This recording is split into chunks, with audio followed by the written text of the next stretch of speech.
9장부터 11장까지 귀납적 성경 연구 방법론에 따라서 같이 공부하기 원합니다. 자, 9장 18절부터 10장을 제가 성경 공부 내용으로 잡았는데요. 제목을 이렇게 정했습니다. 축복과 저주로 나누어진 인류. 그리고 그거에 대한 정리에 대한 내용을 한번 읽도록 하겠습니다. 홍수 이후 노아의 세 아들을 통해서 인류가 나누어진다. 아버지인 노아의 권위에 의해서 함의 후손인 가나안은 저주의 대상으로 분류되고 셈과 야벳은 축복의 대상으로 분류된다. 오알들은 노아의 권위가 어디로부터 주어졌는지, 자신들은 어떤 조상의 후손인지 그 정체성에 대한 메시지를 발견해야 한다. 자, 그렇게 한번 내용 정리를 해봤습니다. 자, 이 본문 가운데서도 우리가 한 구조만 찍고 넘어가도록 할게요. 9장 18절부터 21절입니다. 9장 18절부터 21절인데요. 제가 소제목을 이렇게 달아봤습니다. 노아의 새 시작과 실수. 자, 노아의 홍수 사건을 통해서 홍수로부터 노아와 그 식구들은 구원을 받습니다. 그리고 이제 드디어 그 넘쳐 흘렀던 물들이 점점점 수면 아래로 스며들면서 묻히 드러나고 땅이 드러나요. 그리고 노아와 노아의 식구들과 그다음에 그 방주에 있었던 동물들이 다 땅으로 나옵니다. 그래서 새 시작을 시작하게 되죠. 새 창조에 대한 이야기입니다. 근데 노아가 이제 실수를 해요, 그죠? 포도를 재배하고 나서 포도를 너무 많이 마셔서 포도주죠, 그때는 포도주를 너무 많이 마셔가지고 그냥 옷을 다 벗은 채 누워서 잠에 듭니다. 그 실수를 통해서 함이 저주를 받게 됩니다. 함의 아들인 가나안이 이제 직접적인 저주의 대상이 되죠. 자, 그리고 노아의 다른 두 아들 있죠. 셈과 야벳은 함과 같지 않게 아버지의 권위를 인정하면서 신중한 모습을 보입니다. 그래서 그들은 그 축복을 받는 그런 인류의 조상들이 됩니다. 자, 보시면요. 그래서 이제 9장 18절부터 21절까지로 노아의 새 시작과 실수 이렇게 한번 보고요. 22절이요. 22절은요. 함의 경솔함에 대한 이야기입니다. 자, 그리고 24절부터 25절 보면요. 가나안의 저주입니다. 자, 가나안은요. 함의 아들이에요. 함이 직접 저주를 받지 않고 그 함의 아들인 가나안이 저주를 받아요. 자, 이것도 메시지가 있는 거죠. 그죠?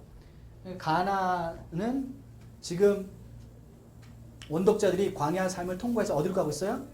가나안 땅으로 가고 있어요. 그 가나안 땅에 사람들이 살고 있을까요, 없을까요? 살고 있죠, 그죠? 일곱 족속이라고 그러죠. 가나안 일곱 족속. 그런 일곱 족속에 어찌 보면은 선조가 되는 사람이 가나안입니다. 그러니까 여기에도 메시지가 있는 거죠. 그들은 저주받은 민족이라는 거예요. 저주받은 사람들이라는 거예요. 그러니까 그들의 그 죄의 관영함을 하나님께서 참지 못하시죠. 인내하시다가 드디어 이제 구원의 역사를 이스라엘 통해서 하신다는 거예요.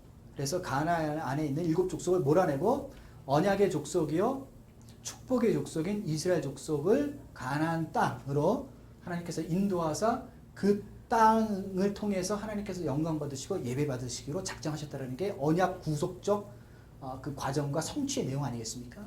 자, 그런 메시지가 또 있는 거죠. 그 다음에 26절 또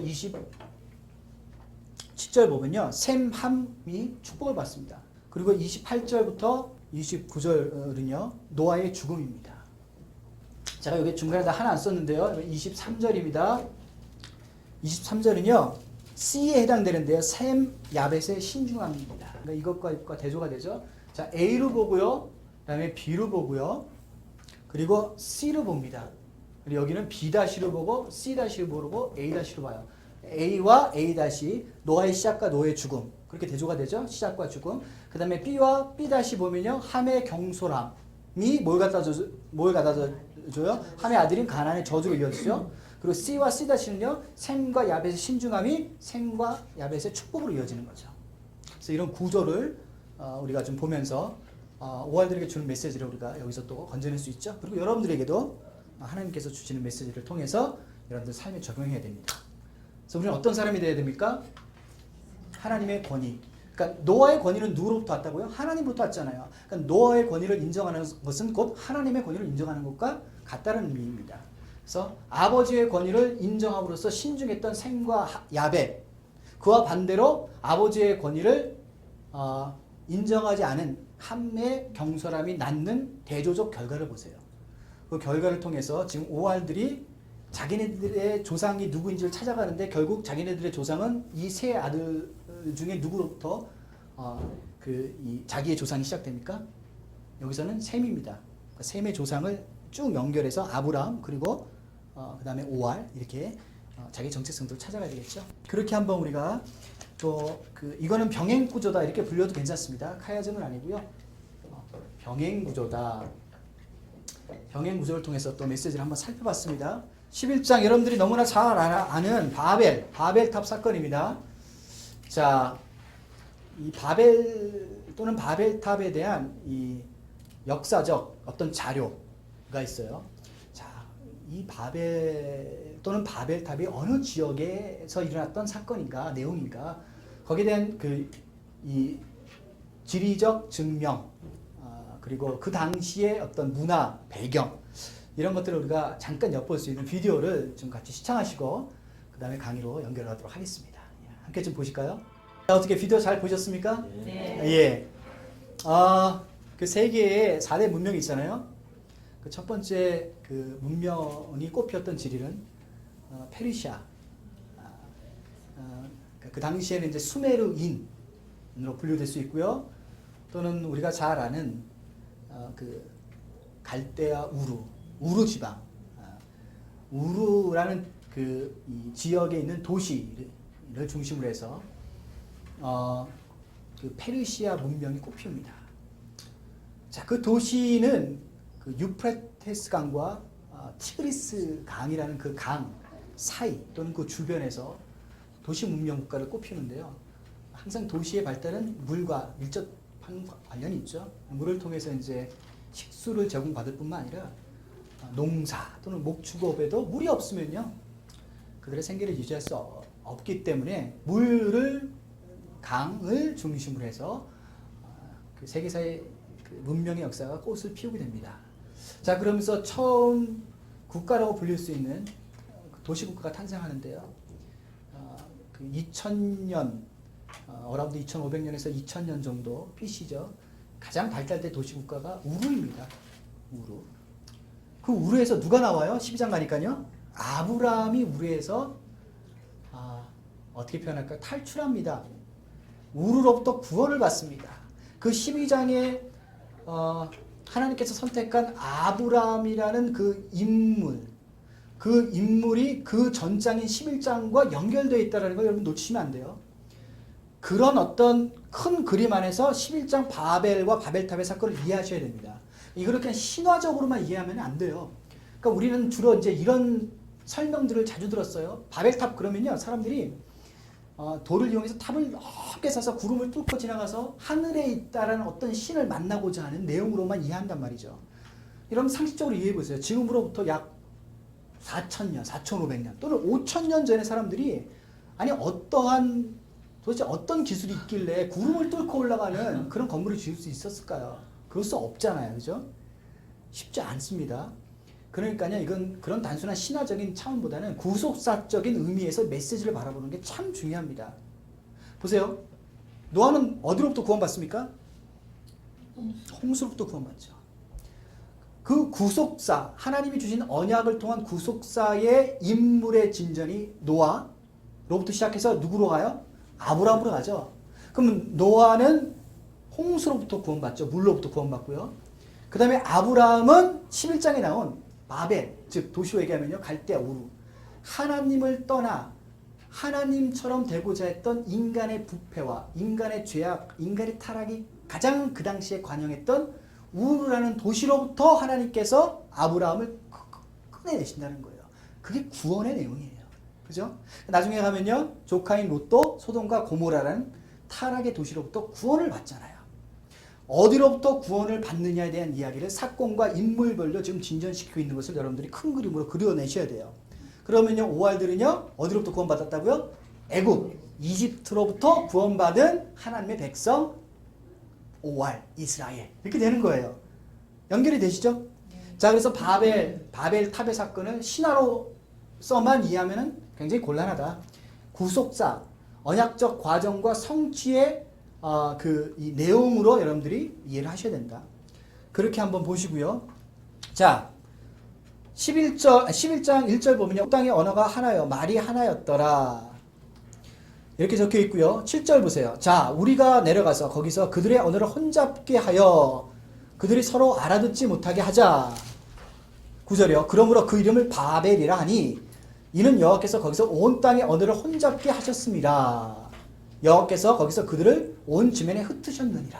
이렇게 바벨탑 사건이 시작과 끝으로 내용상 전개되고 있습니다. 그런데 재밌는 게 있어요. 여러분들 우리가 또 어쩌면은 저는 그걸 오해라고 생각하는데 그런 오해 중에 하나가 이런 겁니다. 자, 내용상 그냥 읽어보면요. 바벨탑을 사람들이 막 모여서 쌓고 있어. 그러다가 하나님께서 우리를 대적하는, 여기서 우리라는 것은 성삼위 하나님을 얘기하죠. 우리를 대항하고 대적하는 이 인간들을 그냥 둘 수 없다. 우리가 가서 언어를 혼잡게 하면은 이들이 다음날 일어나서 말이 틀리니까 탑 쌓는 것을 중단하고 흩어질 거다. 내용상 그렇죠. 그래서 어느 날 아침에 이들이 딱 깨서 탑을 쌓으려고 갔더니 동료들끼리 의사소통이 안 돼. 그래서 야, 이거 하나만 하다 그냥 가자. 그래서 흩어졌다. 이렇게 생각하잖아요. 바벨탑이에요. 그죠? 언어를 혼잡게 했다라는 말이 이제 바벨의 의미인데요. 재밌는 거 한번 보세요. 그럼 10장으로 가볼게요. 10장. 10장 보시면요. 5절 보세요.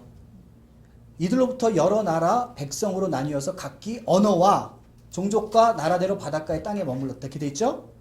20절도요. 각기 족속과 언어와 이렇게 돼 있죠? 32절 보세요. 이들은 셈의 자손이니 그 족속과 언어와 이렇게 돼 있잖아요. 그러면은 바벨탑 사건을 어디다 놔야 돼요? 이거 전에 놓자. 그러면요. 이런 설명이 가능해요. 바벨탑을 쌓기 위해서 모든 인류가 한 곳에 있어야 돼요. 그죠?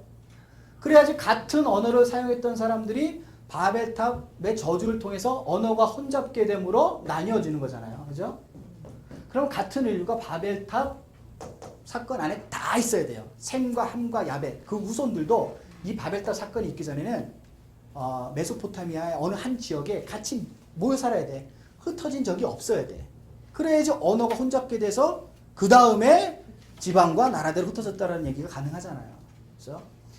저는 이렇게 안 봅니다. 저는 이렇게 안 보고요. 물론 달리 볼 수도 있어요.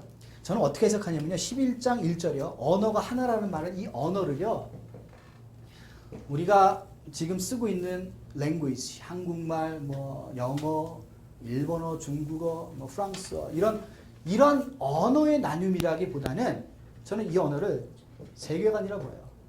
세계관과 문화, 문명 이런 거에 대한 대표 단어라고 보는 겁니다. 그러니까 이들이 지금 바벨탑에 모였어요. 바벨탑을 쌓아요. 그들이 갖고 있었던 세계관과 문화와 문명은요. 누굴 지금 against 대적하고 있어요? 하나님입니다. 오케이. 그래서 여러분들 보셨던 그 비디오에는 우루라는 도시를 중심으로 한 도시국가의 문명의 발달들이 결국 하나님을 대적하는 문명과 문화의 발달로 이어진다는 거죠. 그리고 그 바벨탑은요. 신화에 나오는 구름을 뚫고 높이 쌓는 높은 탑이라는 의미보다는 우루 도시국가 중심에 있었던 지구라트라는 성전을 의미한다. 이렇게 보시는 게 세계사 역사적으로도 지금 굉장히 이 11장과 12장의 사건과 맞아떨어진다라고 저는 생각합니다. 그래서 이 바벨탑은요. 높이 구름을 뚫고 올라가는 어떤 건물이 아니라 신전을 의미합니다. 신전. 학자마다 조금씩 견해가 다르지만 보통 45m에서 50m 정도 되는 그 3층, 4층짜리 피라미드 모양의 신전을 의미한다고 해요. 지구라트인데요. 그 지구라트 위에는요. 신을 모시고 제사장이 이제 이 도시국가의 번영을 위해서 매일같이 제사를 드립니다. 그 신의 이름이 난나라는 여신이에요. 난나 여신. 그 난나 여신은요. 풍요와 번영을 상징하고요. 그 여신이 다른 나라로 수출이 됩니다. 그래서 팔레스타인 가나안 땅으로 오면요. 아스다롯 여신이 되고요. 그리고 아시리아와 바벨로니아로 가면요. 이시타르 여신이 됩니다. 여러분들 잘 아시다시피 그리스에서는요 사랑의 여신인 아프로디테, 그리고 로마에서는 비너스 여신이 돼요. 그러니까 그 나라마다의 고유한 어떤 세계관과 어떤 이 언어 이름에 따라서 이름만 바뀔 뿐이지, 그 시작은 수메르, 또 우르라는 도시국가 문명 중심에 있었던 지구라트 위에 모시고 그 신을 예배하고 경배하고 그 신을 여호와 하나님보다 더 높게 그렇게 도시신이요 국신으로 불렸던 난나신이 바로 이 지구라트의 수호자다. 그리고 도시국가의 어떤 주인이다 라는 것에 대해서 우리가 이것을 바벨탑과 연결시킬 수 있다는 거예요. 문명사적으로 역사적으로 저는 그게 더 맞다라고 보고요. 그래서 지금 언어를 혼잡겠다는 것은 말 자체라기보다는 말이 담고 있는 세계관과 문화와 문명을 하나님께서 어떻게 했다?